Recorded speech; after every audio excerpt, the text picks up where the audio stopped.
Salam damai sejahtera bagi saudara sekalian.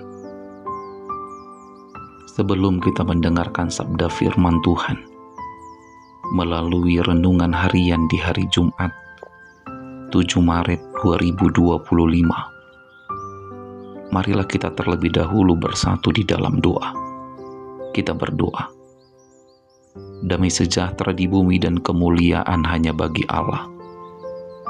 Cahaya kebenaran firman-Mu kiranya tetap menerangi hati dan pikiran kami di dalam mendengarkan, merenungkan, dan melakukan firman-Mu. Di dalam nama Yesus Kristus. Amin. Saudara-saudara yang dikasihi Tuhan Yesus, mari kita persiapkan hati dan pikiran kita.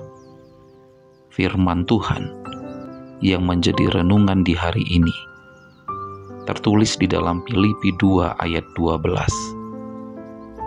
Filipi 2 ayat 12.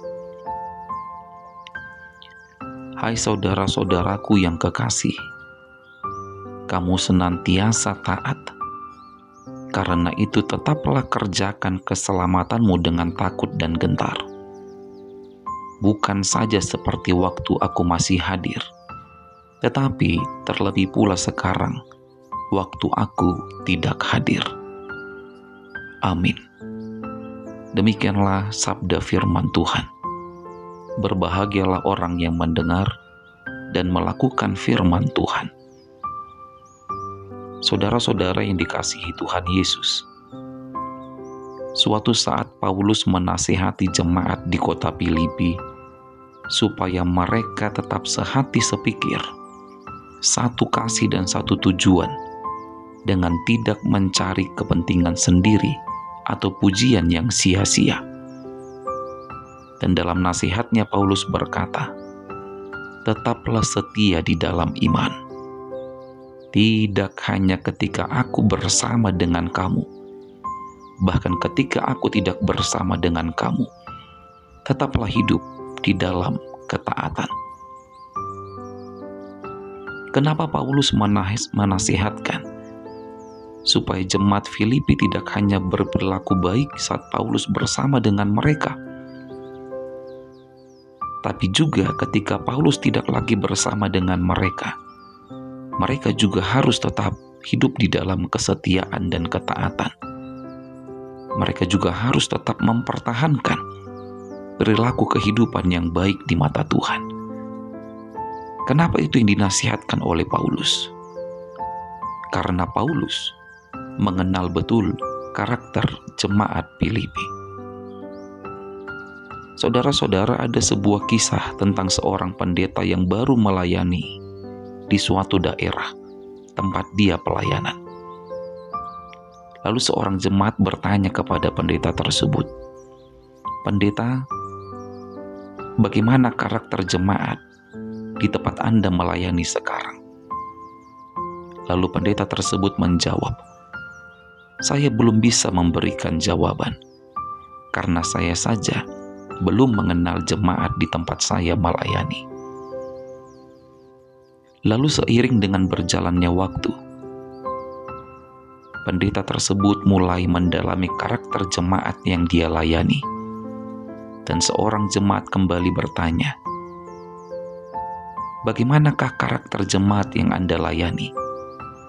Lalu Bapak Pendeta itu berkata, "Saya sudah tahu, saya sudah kenal bagaimana karakter jemaat yang saya layani." Begitu juga lah Paulus. Tidak mungkin Paulus menasihati jemaat Filipi, sementara dia sendiri tidak mengenal karakter jemaat di Filipi. Maka ketika Paulus berkata di dalam ayat 14, "Lakukanlah segala sesuatu dengan tidak bersungut-sungut." Tentu karena Paulus sudah mengenal karakter jemaat Filipi yang suka bersungut-sungut. Paulus mengenal jemaat Filipi. Oleh karena itu Paulus berkata, "Hiduplah di dalam ketaatan, seperti waktu aku masih bersama dengan engkau. Begitu juga ketika aku tidak lagi bersama dengan engkau." Kekhawatiran Paulus adalah ketika Paulus bersama dengan jemaat Filipi, semua berjalan dengan baik. Perkataan dan perbuatan mereka semua sejalan dengan perintah Tuhan. Tapi kekhawatiran Paulus, begitu dia pergi meninggalkan mereka, semua menjadi berubah. Saudara-saudara, jangan menjadi orang yang baik karena ingin dipuji manusia, tapi tetaplah menjadi orang baik, sekalipun manusia tidak melihat perbuatan baik yang kita lakukan.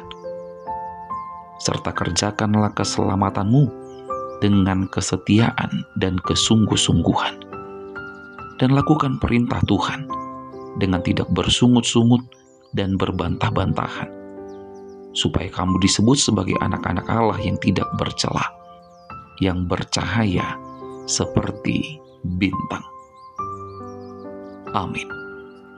Selamat beraktivitas, tetap semangat menjalani hidup, dan jangan lupa untuk selalu bahagia.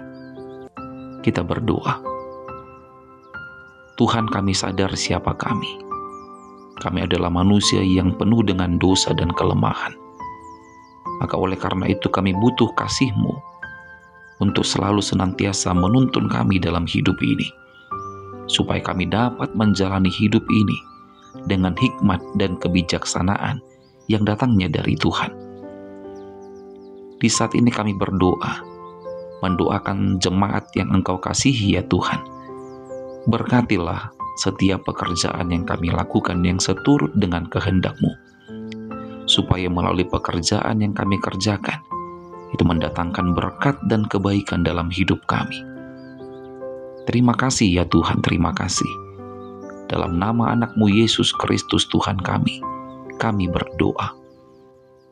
Terimalah berkat dari Tuhan Allah, kasih karunia Tuhan Yesus Kristus, dan kasih setia Allah Bapa, serta persekutuan Roh Kudus, kiranya menyertai saudara sekalian. Amin.